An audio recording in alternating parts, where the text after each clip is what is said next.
Let me tell you about ProHealthConnect.com. It's transforming healthcare payments, providing retailers a seamless process for over-the-counter and healthy benefit programs. By connecting retailers, health plans, and payment processors, ProHealth Connect creates one powerful, unified network. They empower independent grocers and pharmacies to accept health benefit cards without changing how they do business. With over 10,000 locations nationwide, helping more than 1.3 million people access the care and nutrition they need. Go to ProHealthConnect.com. Listen, all you New Yorkers. Excuse me, taxi. Okay, man, we're looking around. This is the 77 WABC minicast. This is the big story yesterday. Miss Israel walks into a bar in Williamsburg, and who's sitting there but the wretched, vile anti-Semite that is New York City's First Lady, Rama Duwaji, the mayor's wife.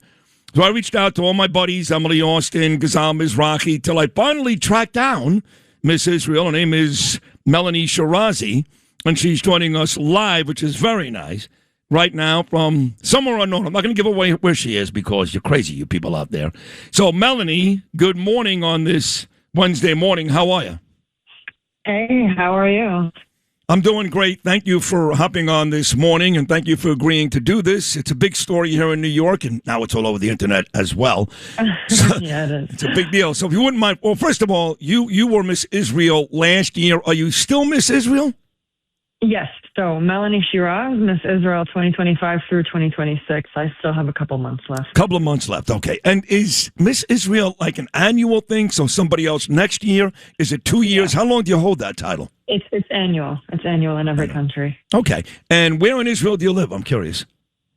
I live in Tel Aviv, but I've actually been in the U.S. for the last 2 months because I got stuck because of the war, and then I ended up embarking on a speaking tour. So I've been doing that for the last 3 weeks. Yeah, I know you had a big speaking engagement here in New York just a couple of days ago. That's why you were here, and that's why you ended up in this cafe in Williamsburg. Now, did you know about that place? Did somebody recommend that to you? Why did you end up in that specific cafe? So what brought me to New York was that I was hosting the Consul General and the Consulate of Israel in New York's annual Independence Day celebration, which was a very big event. And a few hours before that, I just decided I wanted to go have a coffee, have breakfast before I have to get ready for the event. So no, I just walked out of my friend's apartment that I was staying at, saw this cafe, thought it looked cute, and started sitting, having my coffee, my breakfast, and maybe 10 minutes after that, none other than Rama Duwaji walks in. And not only does she walk into the same cafe as me, she actually sits right next to me on a bench. You can't make this up. You can't make this up. Yeah. I said to myself, like, what are the odds? Like, there is definitely a reason that this is happening. I don't know if I believe in that kind of stuff, but there's no way I'm going to let this girl sit next to me right now, and I'm not going to tell her anything. All right. So obviously you're well aware of what she did in the past, liking the graphic images from October the 7th. Okay, you're aware of all that. But initially, it seemed like, Melanie, that you were okay with at least engaging in some conversation. Was this a strategy by you to make her feel comfortable and then go after her? How did the whole conversation start? I'm always up for having a conversation, you know, even if somebody's standing on the opposite side of me, as long as they're willing to have a dialogue. I think that's the best approach to this kind of stuff. I think people are way too divisive and divided. But I did know that obviously she has a pretty strong sentiment towards Israeli for God knows what reason. And so I decided to first ask her for a picture just to kind of gauge what vibe she was going to be in. So I introduced myself, said my name is Melanie, and I asked her for a photo, and she took a photo with me, and she was very, very nice. And then as we were taking the photo, I told her, I'm actually Miss Israel. Oh. And I saw saw the expression change, even though I have to say, I mean, this is part of her job as a public figure these days, I guess, but she did stay polite and cordial, but you could very distinctly see the body language change. And so I noticed this, and I told her, listen, I have to say I'm very disappointed in the things that I have seen you posting or endorsing, but part of my role as Melanie and as Miss Israel is to engage with people in productive dialogue, and I would be happy to have a conversation with you. Now, I think that for the wife of a mayor, like the right response would have been anything, but she kind of brushed me off and smiled awkwardly. And then I asked her, since I gauged this disinterest from her, I asked her, have you ever met an Israeli before? Have you ever gotten to speak to an Israeli directly before? And she once again kind of brushed me off and said, yeah, I have many Israeli friends, which I struggle to believe. Oh, my God. And so I just wanted to see, would she have taken a photo with me had she known who I was? And so I asked her, hey, I didn't like the way this one turned out. Do you mind if we get another one? And she said, no, I think that's enough. and that was pretty much it. So, I'm not the kind of person that aggressively just opens up my camera and starts talking at people. I figured I would get her consent, but yes, it was a very, very interesting interaction, I will say. Wow! So when she walked in, Duwaji, you recognized her right away? Right away?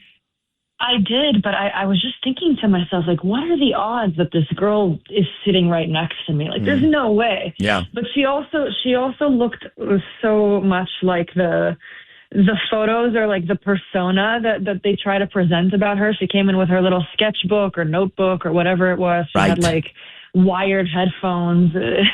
I don't know if that's like an attempt to look like she's part of the public and very likable, or if that's just where she goes. Obviously, I don't know because I don't live in New York, but yeah, many people have asked me, like, there's no way this was a coincidence, right? Like, you were looking for her, but the answer is definitely not. No, the Mossad set this up. That'll be the folks in the Mossad. Yeah. The Mossad, they had everything to do with this. They made sure that Melanie walked in and there's Rama. I mean, look, at the end of the day, I think it's fair to say that you really did expect that she would apologize. Not necessarily to you, but for her comments, for what she liked on the internet. You say she had a sketchbook.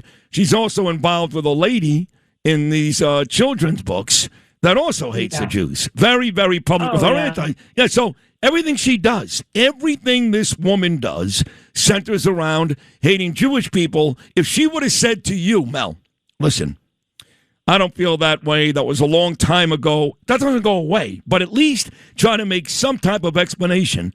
Don't you think that would have gone a long way?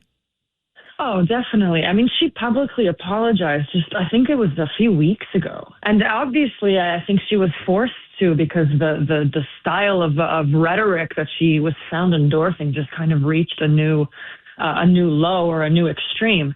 But, when I told her, I was very, very nice and very cordial. Honestly, I was, I was really trying to not antagonize her, because I thought, like, this could actually be a very interesting and potentially very productive conversation. So I told her, look, I have to say, in all honesty, I'm disappointed in the content that I have seen you endorse online, but I would still love to have a conversation with you.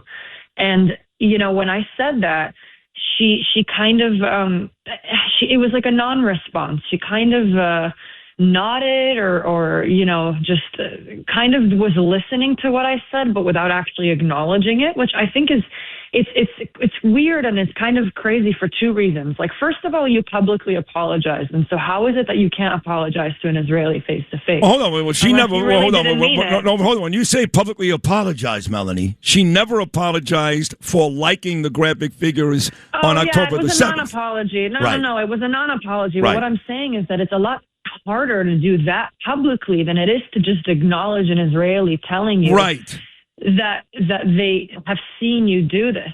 You're literally sitting right next to me. I mean, even out of discomfort, if I were in her position, I would have probably acknowledged that, but she didn't. And then obviously, I mean, you heard the story, but right after that, the conversation kind of ended. She obviously wasn't interested in having a conversation with me, claimed she had heard my side many times, and then refused to take any other photos or engage with me in any other way.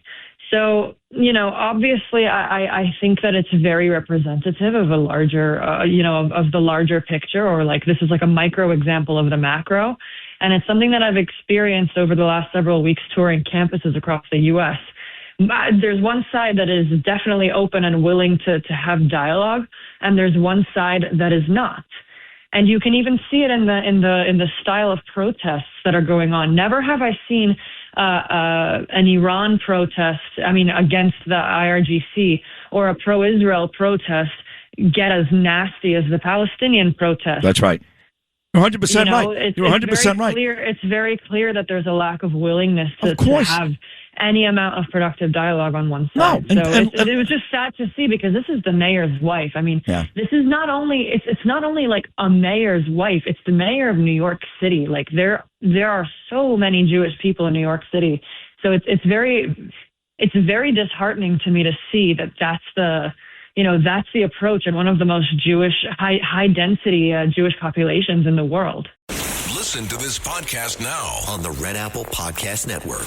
Why is the middle class shrinking? Why are people facing an affordability crisis while marginalized individuals called informals grow in numbers? Join me as I travel the world, speaking with people living in invisibility, the leaders working to solve it, and uncovering the hard truths shaping our economy and daily reality. Download all of Red Apple Media's podcasts right now through your favorite podcast platform.